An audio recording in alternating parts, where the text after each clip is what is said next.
Você já teve a sensação estranha de que, em um nível bastante profundo, tem alguma coisa que parece não estar exatamente certa? Em 2003, o respeitado filósofo da ciência Nick Bostrom publicou um artigo que começou a nos fazer a levar a sério uma possibilidade que antes era coisa apenas de ficção científica. De uma maneira lógica e racionalmente conduzida, o seu artigo argumentou que, mais do que uma hipótese remota ou fantasiosa, há uma grande chance de que nós e toda a nossa realidade seja uma simulação computacional criada por uma civilização mais avançada.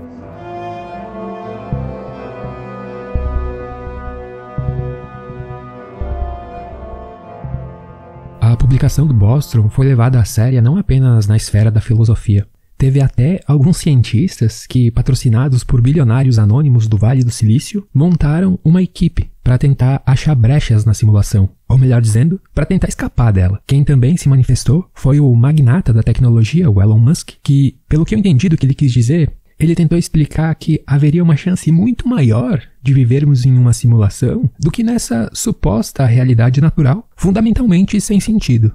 E esse é um ponto bastante curioso, porque quando alguém propõe uma hipótese dessas, como a da teoria da simulação, logo nós facilmente conseguimos ignorar, porque parece uma proposta muito bizarra, mas contraditoriamente, nós aceitamos com certa facilidade a ideia de um universo totalmente desprovido de porquês, completamente sem propósito e aleatório, mesmo que isso nos faça sentir estrangeiros da nossa própria existência. Quer dizer, de uma maneira muito parecida, ou pelo menos tão esquisita quanto, como seria se a hipótese da simulação estivesse certa. É como no filme O Show de Truman. Como tudo o que acontecia lá era comum, o Truman julgava ser natural. Ou seja, ele confundia o comum com o natural. E em uma cena, quando entrevistam o diretor do programa e lhe perguntam por que ele achava que, até então, o Truman nunca tinha tentado escapar, ele profere o seguinte: aceitamos a realidade a qual somos apresentados. Simples assim. Com o avanço das tecnologias computacionais, nada parece impedir que, daqui a alguns anos, nós sejamos capazes de criar uma realidade virtual em que se possa experimentar em primeira pessoa de uma maneira muito próxima à nossa experiência real. Na verdade, muitos cientistas da tecnologia dizem que essas realidades virtuais avançarão a um ponto onde, a princípio, vai ser impossível distinguir entre a realidade base e a realidade simulada. E esse é um ponto bastante relevante e perturbador levantado pelo Bostrom em seu artigo. Pois veja o seguinte: se é certamente plausível que em algum momento nós teremos tecnologia para criar uma realidade totalmente simulada, como nós sabemos que isso já não aconteceu? Segundo o Bostrom, provavelmente sim, já estamos vivendo em uma simulação. Estaríamos vivendo no que ele chama de uma simulação ancestral, no sentido de que uma civilização avançada estaria nos simulando para investigar seu próprio passado, ou qualquer outro motivo que supere a nossa compreensão.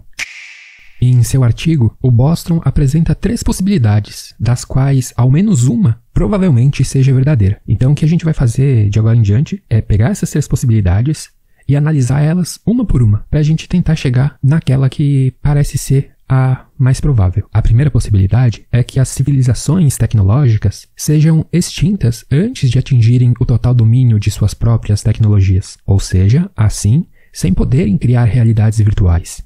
A segunda possibilidade seria que, mesmo que uma civilização domine sua tecnologia, por alguma razão ela acabe nunca criando realidades simuladas. Já na ausência da concretização dessas 2 primeiras possibilidades, a terceira é a que o Bostrom diz que nós deveríamos aceitar, qual seja, a de que já estamos em uma simulação de uma civilização avançada que dominou sua tecnologia e a usou sim para criar realidades completamente virtuais. Pois veja, se é possível que realidades sejam simuladas, então provavelmente há uma quantidade muito maior de realidades virtuais do que realidades base. Afinal, enquanto cada simulação pode ter apenas uma realidade base pode ter infinitas simulações. Ou seja, há uma chance muito, mas muito maior de que agora mesmo estejamos em uma simulação do que em uma realidade base.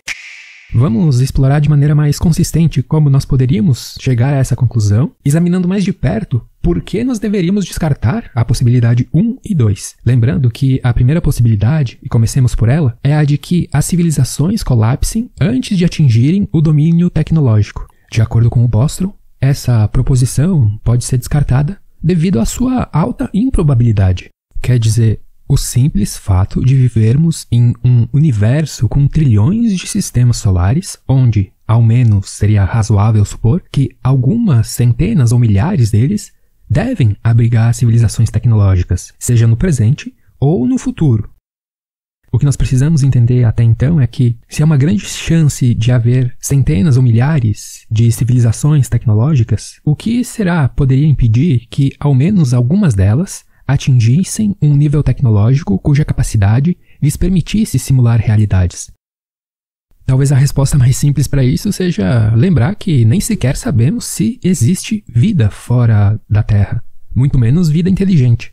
Você já deve ter ouvido falar por aí no famoso paradoxo de Fermi, que é o seguinte: a aparente contradição entre a alta probabilidade de existência de civilizações extraterrestres e a falta de evidências observacionais que confirmem essa existência. Quer dizer, se existem tantos planetas habitáveis ao tipo de vida que nós conhecemos, muitos dos quais já existiam bastante antes, inclusive, da formação do nosso sistema solar, porque quando nós olhamos para o espaço, nós não vemos sequer um sinal de vida? Uma elegante resposta a essa questão é que os estágios de evolução da matéria, que levam a matéria inanimada à matéria orgânica, que esses estágios são tão raros, mas tão raros, que praticamente impedem que isso aconteça. Em outras palavras, toda vez que a matéria chega perto de se tornar orgânica, em qualquer lugar do universo que ofereça as condições adequadas, a esmagadora possibilidade maior é de que ela continue inerte. Isso revelaria que o paradoxo de Fermi é apenas um paradoxo aparente, pois, embora haja milhões de lugares que ofereçam as condições ideais à vida, o fato de haver lugares propícios à vida não é equivalente à possibilidade do seu surgimento, já que a dificuldade estaria justamente no específico degrau que torna aquilo inerte em matéria viva. No entanto, o Bostrom tem um bom contra-argumento quanto a essa questão. Ele diz que essa resposta não pode ser validada porque nós nem sabemos qual é esse degrau, o derradeiro passo que transforma aquilo não vivo em coisa viva. De tal maneira, esse degrau só nos pareceria um passo bastante raro, simplesmente porque nós não o conhecemos. Bem, devemos admitir que isso até faz sentido. Outra resposta ao paradoxo de Fermi é a seguinte: toda vez que uma civilização avança a um ponto de dominar sua tecnologia, esse mesmo poder leva à sua autoextinção. Por exemplo, algum maníaco cuja aleatoriedade da vida o levou ao poder político decide que, para satisfazer seus ideais egoístas, deve abrir fogo com armas nucleares a partir do simples apertar de um botão. Alguns dizem que estamos vivendo justamente nessa época, pós-descoberta da gigantesca força liberada pela divisão de um átomo, onde, hora ou outra, alguém vai acabar cometendo uma besteira sem volta. A boa notícia é que, se todas as civilizações inteligentes estariam condenadas à auto-aniquilação, então provavelmente nós não estejamos em uma simulação. Já a má, no entanto, é que tal apocalipse não estaria longe de acontecer. Essas duas respostas ao paradoxo de Fermi formam o que nós poderíamos entender como um grande filtro.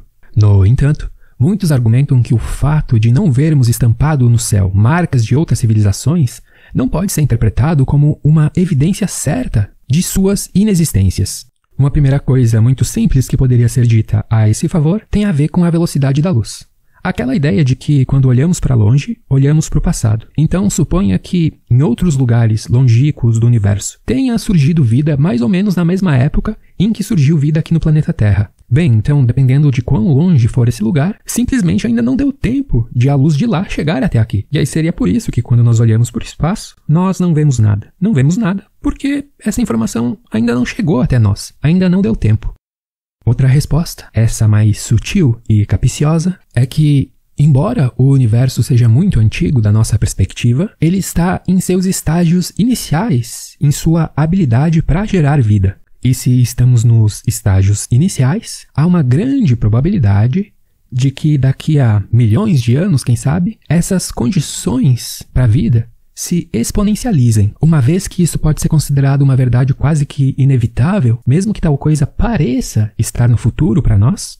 O que nós deveríamos levar em consideração quando olhamos para o universo, segundo Bostrom, não seria apenas o espaço, mas o tempo, ou seja, a possibilidade de que no futuro haja civilizações capazes de criar realidades simuladas. Pois o que importa para a possibilidade da simulação ancestral é justa e simplesmente a possibilidade altamente plausível de que isso em algum momento possa ser feito. E se há uma alta possibilidade disso acontecer, o ponto do Bostrom é que nós não temos como saber se já não aconteceu. Em outras palavras, não importa que, da nossa perspectiva, essas civilizações possam estar no futuro, porque podemos muito bem ser simulações do seu passado antigo.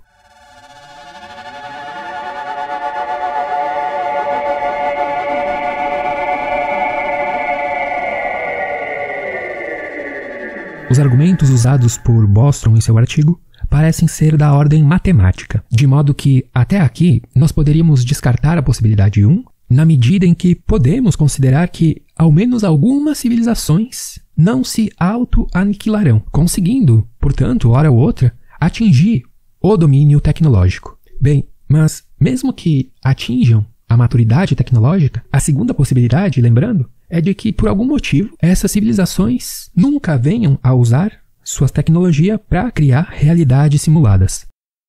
Mas afinal de contas, por que elas não fariam isso? Bom, talvez por questões éticas. Entretanto, o fato de existirem leis nunca impediu as pessoas, ou pelo menos alguma menor parte da sociedade, de agirem contra essas leis. Quer dizer, o que impediria um nerd em sua garagem? Seria no mínimo cômico se nós fôssemos uma simulação clandestina de um jovem rebelde. Uma maneira de a gente pensar sobre isso é a seguinte: será que se nós hoje em dia pudéssemos simular, nós criaríamos uma simulação da realidade? Por exemplo, nós poderíamos simular as condições adequadas para o surgimento da vida e descobrir tanto como aquilo que é inanimado se torna vivo, quanto como se dá a evolução a seguir, a chamada evolução por seleção natural. Ou até, inclusive, poderíamos fazer uma engenharia reversa da evolução do próprio universo e ir em direção ao seu começo, para descobrir como foi a sua origem. Enfim, as simulações permitiriam explorar uma vasta gama de questões, de científicas a sociológicas, de cosmológicas a filosóficas. O que nós devemos considerar aqui é que, se em algum momento torna-se possível simular realidades, então há uma grande chance de que, hora ou outra, isso seja feito. No entanto, olha só que interessante. Alguns físicos descartam a possibilidade de que possa ser possível simular um mundo idêntico à sua realidade base, pois isso exigiria tanta energia quanto a própria realidade possui. Em outras palavras, é como se, ao conseguir simular uma realidade virtual, idêntica à realidade base, você recriasse a própria realidade base. O que, por princípio, seria impossível, pois implicaria duplicar a quantidade de energia, violando a lei da conservação energética. A não ser que a realidade virtual, no momento em que é criada, tivesse como consequência a extinção da realidade base.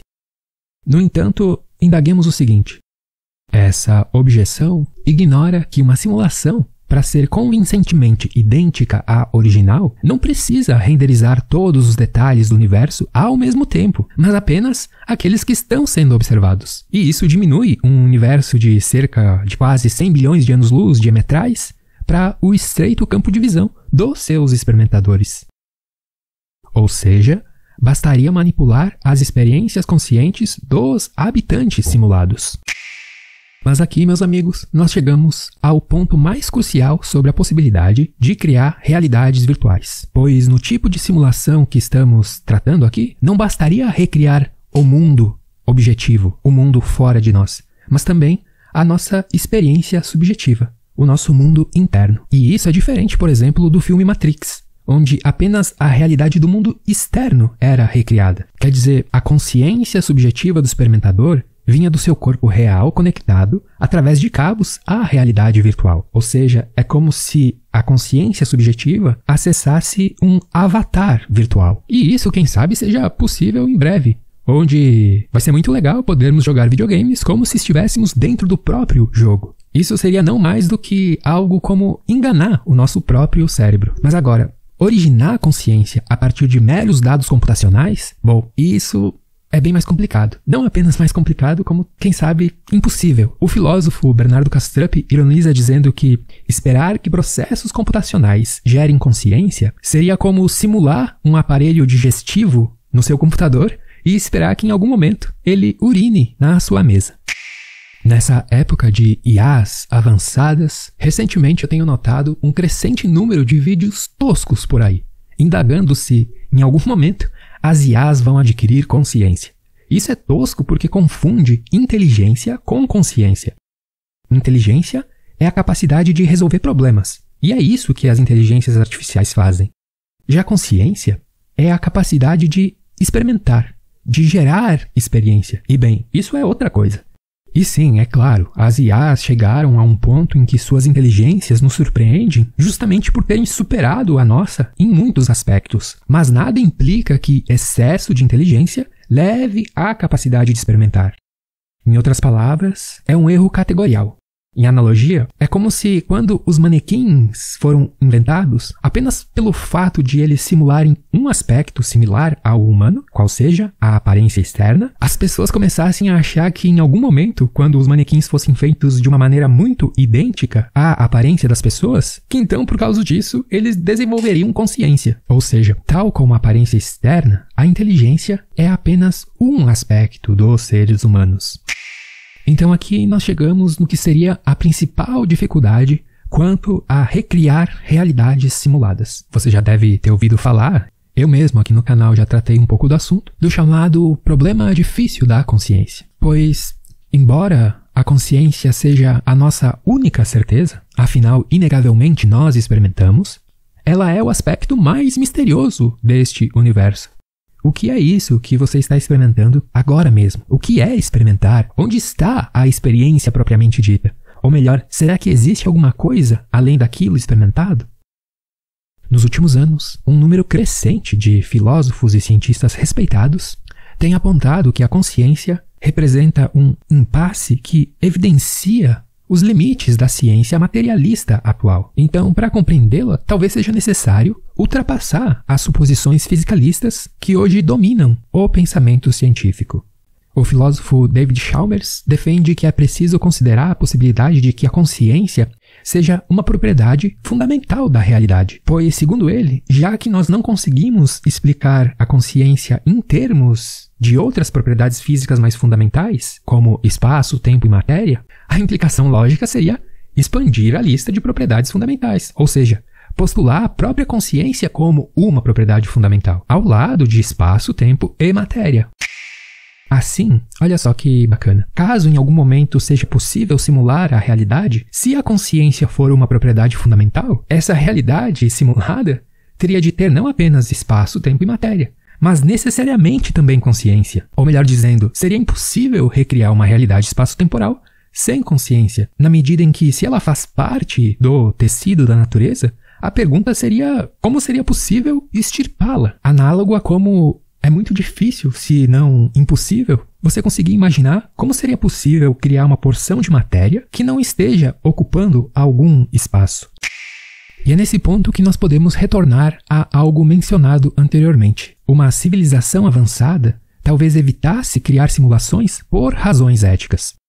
A razão mais óbvia para isso seria evitar experiências conscientes de sofrimento desnecessário. Mas digamos que, em algum momento, uma civilização dessas se encontrasse numa situação em que rodar uma simulação evitaria o sofrimento dos seus próprios habitantes. Ou, quem sabe, que talvez rodar uma simulação seria a única maneira de avançarem sem serem extintas. Bom, seja como for, o importante aqui é manter em mente que a simples possibilidade de que, apenas uma vez, em um único lugar, tenha sido possível simular a realidade, isso aumenta drasticamente as chances de que estejamos sendo simulados, uma vez que apenas um computador poderia rodar infinitas simulações.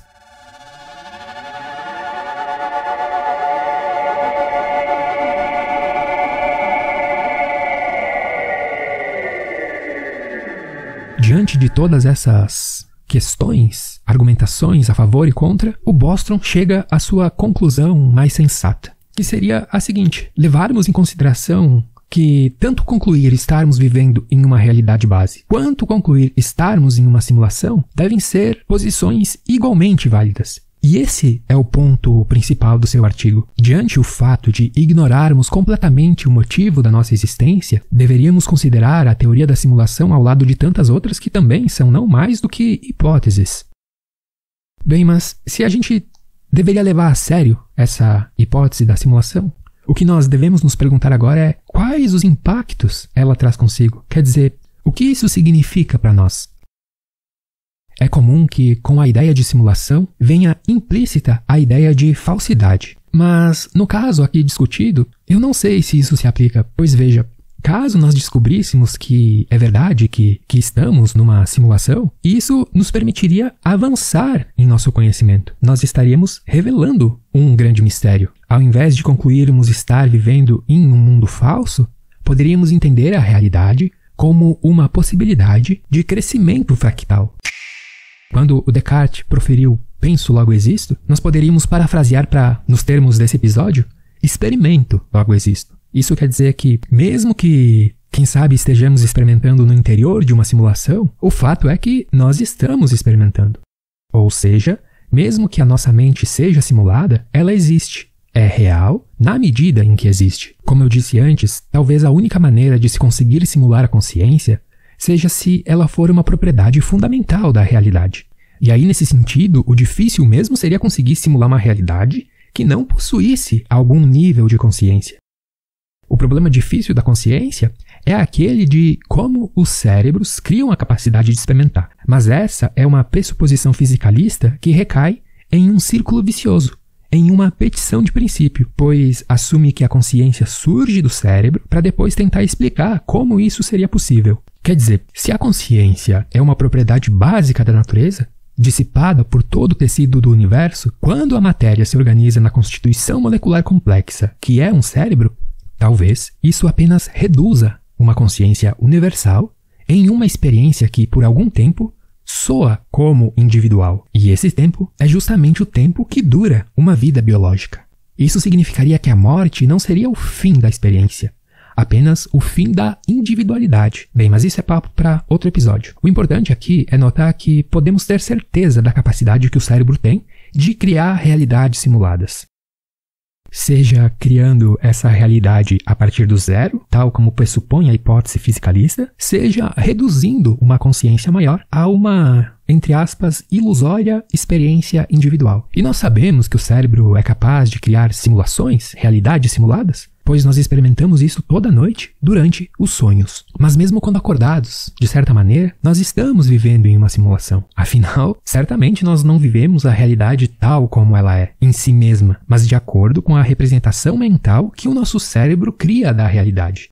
E como eu disse, isso independe se o cérebro cria essa representação diminuindo o que seria uma consciência universal a uma ilusória consciência individual, ou criando tal representação do zero, do nada ao algo, tal como assume a hipótese fisicalista dominante, a de que os cérebros criam a consciência. Pois em ambas as situações, o cérebro simula o que você chama de viver, ou você acha que percebe a realidade tal como ela é em si mesma. Quando você percebe, há uma interação entre aquilo que percebe e aquilo percebido, que tem como resultado uma terceira coisa. Essa terceira coisa é o mundo simulado que aparece em nossa tela mental. Porém, isso não significa que a nossa vida seja uma ilusão, apenas que talvez a única maneira de se experienciar uma realidade, tal como nós experimentamos enquanto seres biológicos, seja a representando. Pense na palavra representar, ou seja, apresentar de novo. E essa representação poderia ser tanto num cérebro quanto num computador. Quem sabe, teria de ser uma espécie de cérebro, o suposto processo computacional capaz de produzir a simulação de uma realidade. Não obstante, essa coisa de ficar comparando cérebros a computadores diz mais sobre a nossa época do que sobre os cérebros. Na época das máquinas a vapor, os corpos humanos eram entendidos como análogos a elas, tal como, não sem motivos, o próprio René Descartes imaginou o seu mundo mecanicista.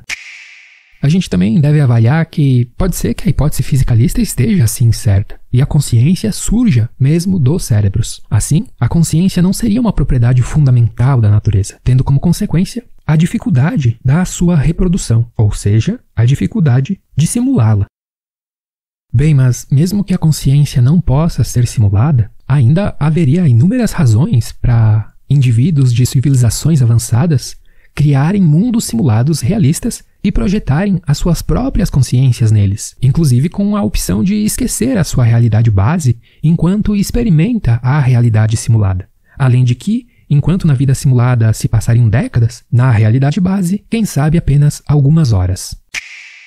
Assim, talvez depois de um dia de trabalho, ao invés de chegar em casa e ligar a televisão, você tenha decidido experimentar uma realidade com as condições que são precisamente as do mundo em que você está agora. Mas você só vai descobrir isso depois de, entre aspas, morrer, quando então acordaria em um plano superior e perceberia que toda essa vida não passava de uma realidade simulada que você tinha decidido experimentar a fim de aumentar o seu conhecimento.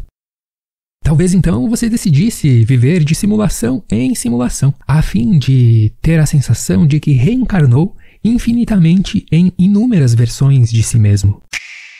Nesse caso, o que nós chamamos de morte não seria o fim nem da experiência individual, mas algo como acordar em uma ordem superior, na realidade mãe. Acordar em outro plano e perceber que tudo que você estava vivenciando não passava de uma fabricação efêmera, talvez seja algo parecido com como quando acordamos logo depois de um sonho. Por melhor que esse sonho fosse, nós até podemos nos lamentar por alguns instantes, mas logo em seguida nos levantamos e seguimos a vida. E muitas vezes, depois de alguns determinados sonhos, isso é um grande alívio. Enfim, para finalizar, eu gostaria de dizer o seguinte: embora seja mais sensato nos mantermos céticos quanto à teoria da simulação, ela nos convida a lembrar o quanto estranha é a experiência que estamos tendo. Afinal, o irônico é que, se a hipótese da simulação estiver certa, a nossa realidade faria bem mais sentido.